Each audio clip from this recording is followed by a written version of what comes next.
Ma'am, ಇವಾಗ unsafe ಅನ್ನೋದು ಕೇಸಲ್ಲೂ ಆದಾಗ ಈಗ ಅಕಸ್ಮಾತ್ ಒಂದಷ್ಟು ಎಷ್ಟೊಂದು ಜನ ಎಲ್ಲರೂ ಹೆಲ್ದಿಯಾಗಿರಲ್ಲ. ಸೊ ಏನೋ ಒಂದು ಟ್ರಾನ್ಸ್ಫರ್ ಆಯಿತಪ್ಪ, ಯಾವುದೋ ಒಂದು ಕಾಯಿಲೆ.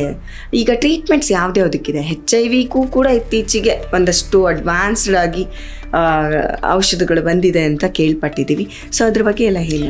ಈಗ ಅದೇ ನಾನು ಹೇಳಿದ್ನಲ್ಲ, ಕ್ಲಾಮಿಡಿಯಾ ಆಗಿರ್ಬೋದು, ಗೋನೋಕಾಕಲ್ ಇರ್ಬೋದು, ಇಮ್ಮಿಡಿಯೇಟ್ಲಿ ಇಂಜೆಕ್ಷನ್ ಕೊಟ್ಬಿಡ್ತೀವಿ ಆ ಸೋಂಕು ತಗಲ್ದೇ ಇರಲಿ ಅಂತ.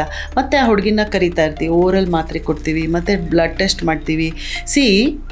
HIV ನಾವು ಎಷ್ಟು ಹೇಳಿದ್ರೂ ಅದು 1 in 100 ಇನ್ಫೆಕ್ಷನ್ ರೇಟು. 100 ಜನ ಆ ಥರ ಲೈಂಗಿಕ ಸಂಬಂಧ ಮಾಡಿದ್ರೆ ಒಬ್ಬರಿಗೆ HIV ಬರೋ ಚಾನ್ಸ್ ಇರುತ್ತೆ. ಅದಕ್ಕಿಂತ ಜಾಸ್ತಿ ಹೆಪಟೈಟಿಸ್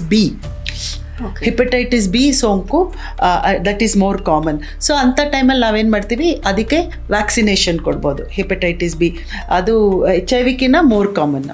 ಸೊ ಆ ಥರ ಕೊಡ್ಬೋದು.